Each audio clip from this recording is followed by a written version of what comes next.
Go ahead and give me a function that you want to analyze.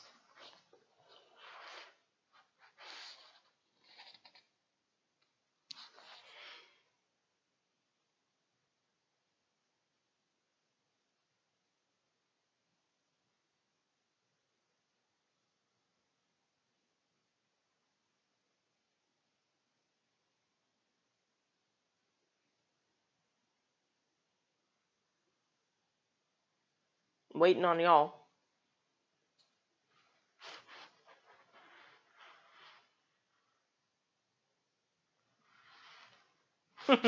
Okay. I saw Chad's come in first.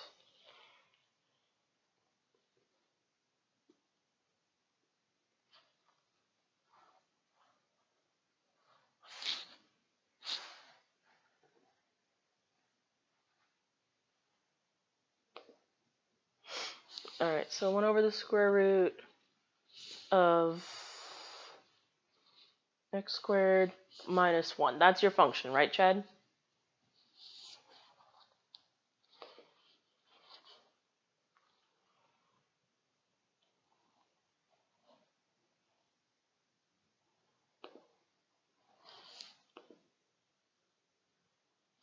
You think. You're the one who typed it. You tell me.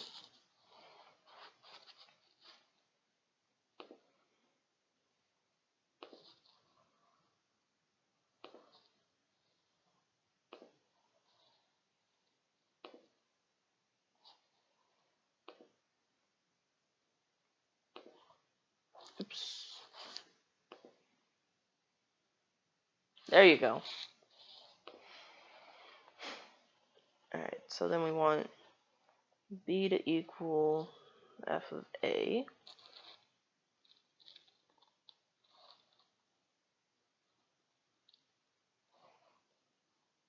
No. No, that's not right. Delete that. I want to do a tangent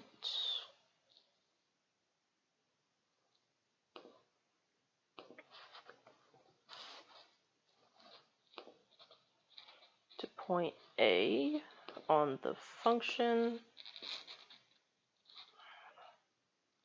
f of x.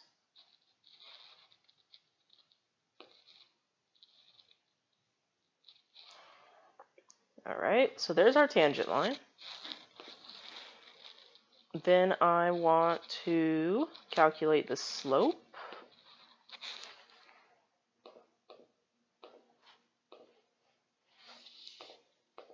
There we go.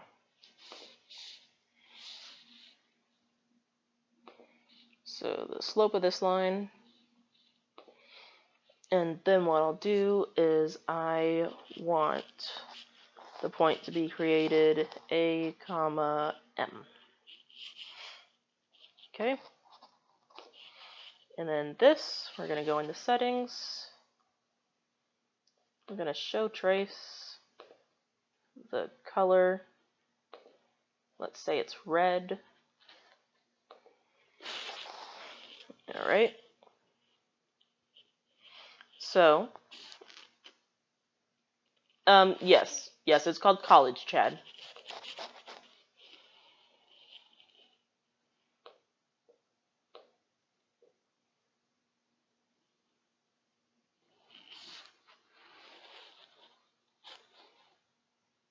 No, you're not.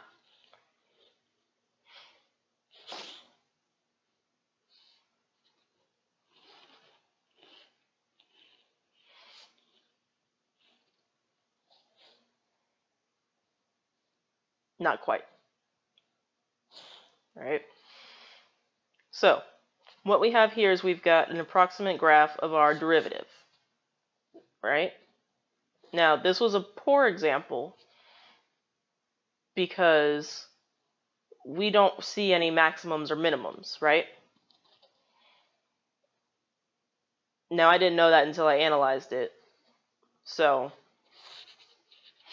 it's okay, it's fine. All right. But this is what the derivative of the graph looks like. And because I can't do anything else, yeah, I just wanted to force the stress of making up an equation onto y'all instead of doing it myself. So don't worry about it.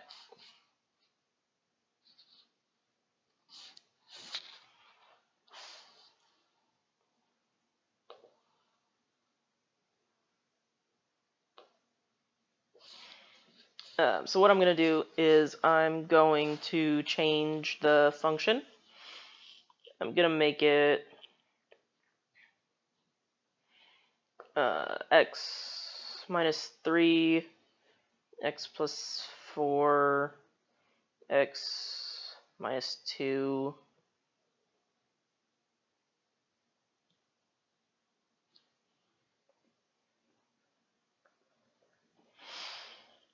Yeah, I think that'll work.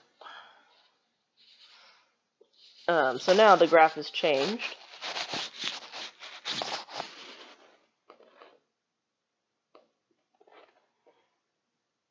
And I need to change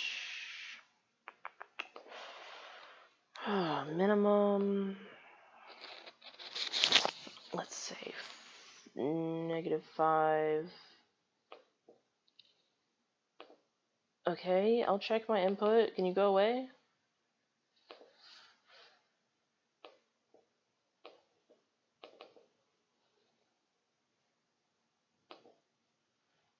Thanks. -5 to 5.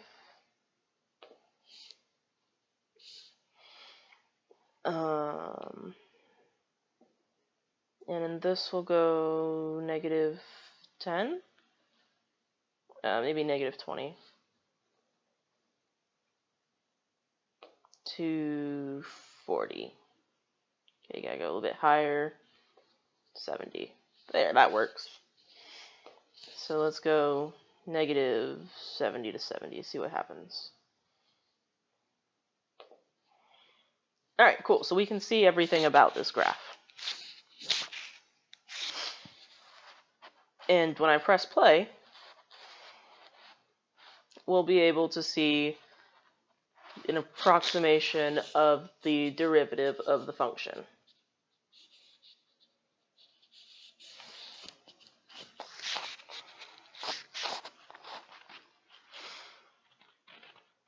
Okay, and when I ask you to interpret the derivative of the function, what I'm going to ask you to do is tell me, if I gave you this red graph, where would the maximums and minimums of the original function be? Well, since this is the derivative and it's going from positive to negative at whatever this number is right here, that would be a maximum, right?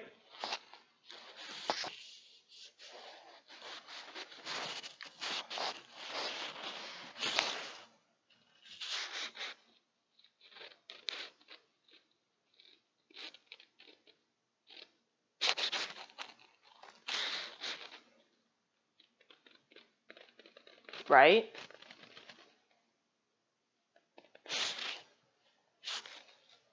There we go. Yes. And then since we're going from negative, being below the x-axis, to positive, being above it, this one is going to be a what?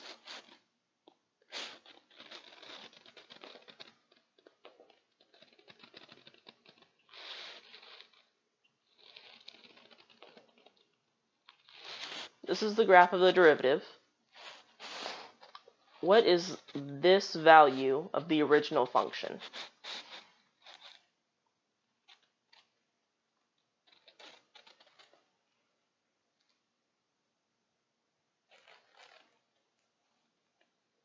What type of special point is this?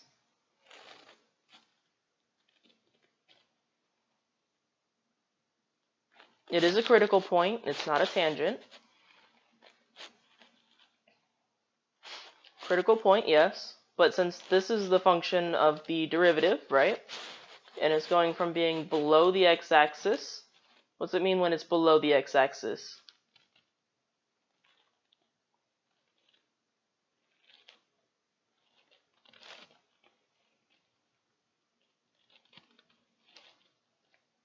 It's decreasing. So the value of the derivative is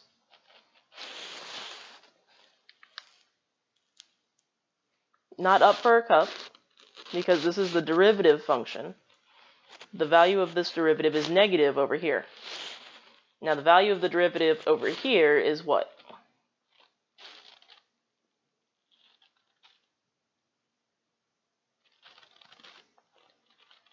Positive. So we changed from negative to positive. So our original function has to have what?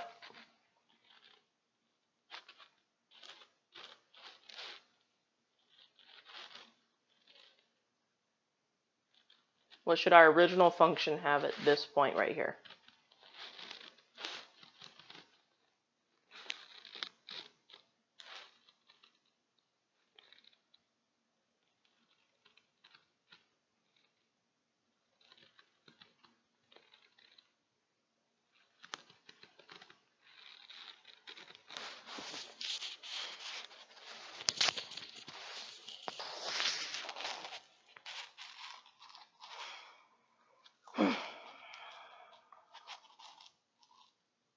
This point right here is what I'm asking about.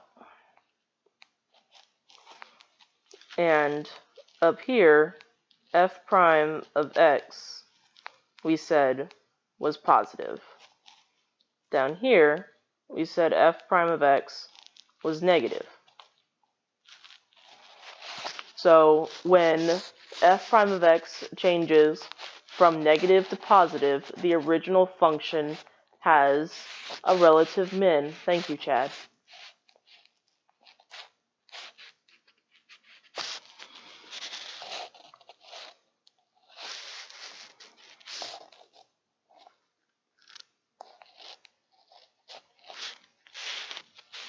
That's what I'm talking about when I tell you to interpret what's happening in an original graph based on its derivative.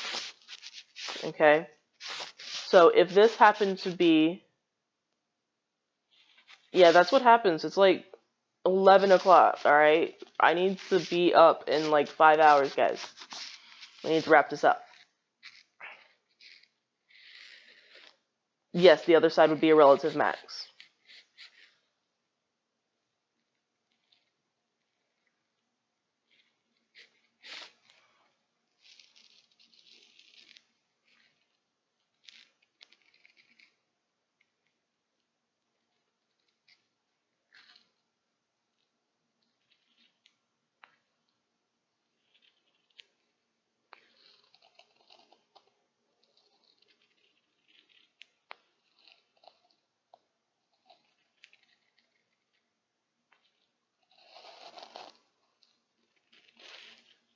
Alright, the second derivative. So let's ignore that we know that this is the first derivative. Okay, Tanvi?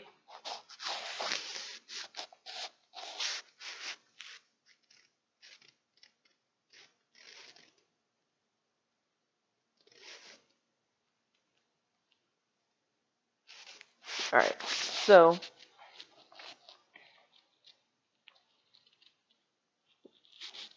this is now, ooh, I don't want that. This is now f double prime of x.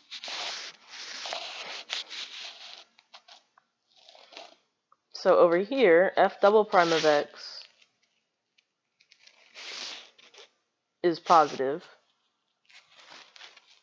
and then it's negative, still negative, and then it's positive. So if the second derivative changes from positive to negative, what does that make? Oop, that's this point. That's the point that I wanted. This point here and this point here. Since the second derivative has a sign change at these 2 points, what are those?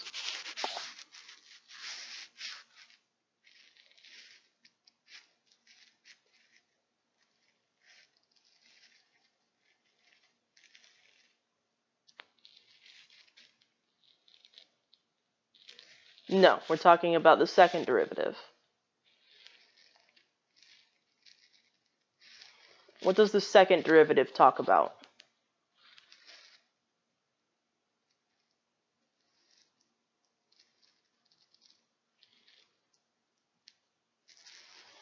The second derivative doesn't talk about zeros.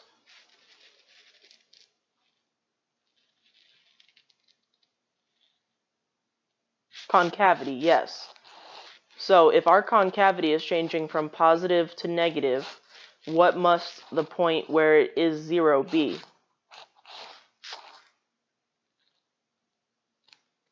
What would we call the point when it hits the x-axis?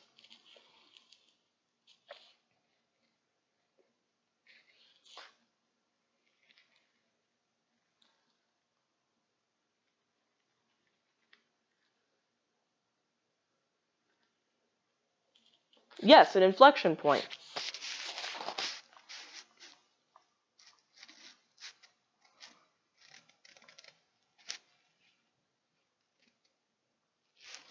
So this is a point of inflection.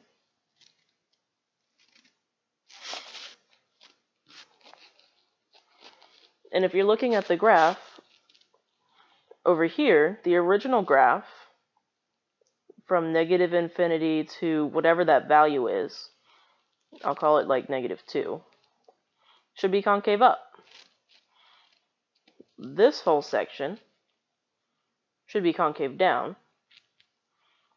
And then this section from like 2.5 to infinity should be concave up.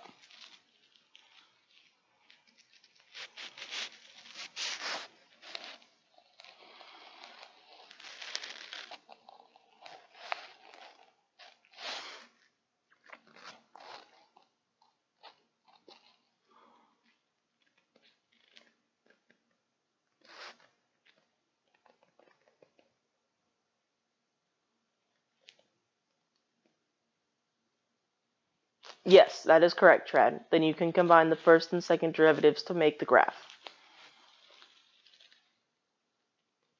General picture, yes.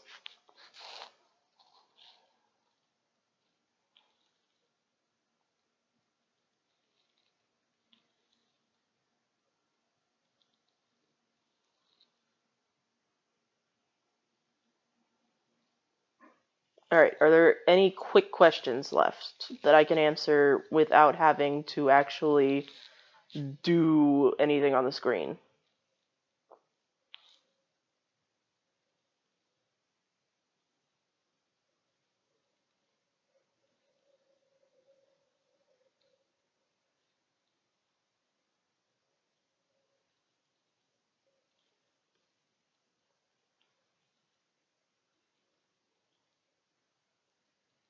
Coffee, right. I typically tell them to cut the syrup that they put in by like half. So do like half the syrup. And then just cream in a hot coffee. So hot coffee, just like black or whatever, how they do it, and then add cream and half of whatever the syrup is for whatever side I feel like ordering that day.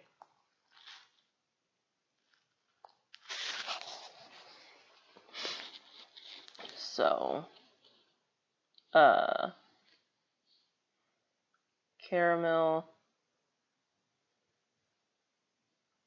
hot coffee, cream, half syrup in respect to the caramel.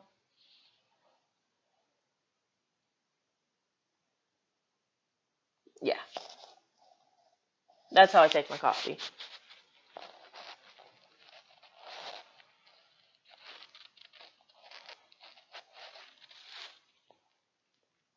Good? I wrote it so you can, like, have that. You're welcome. Have a good night. Sleep well. Or have coffee in the morning. One of the two.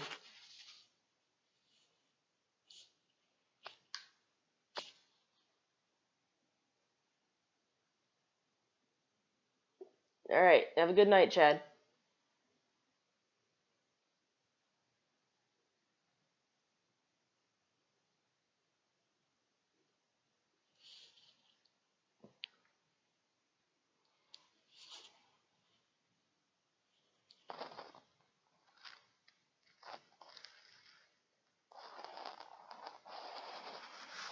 Alright. Oof.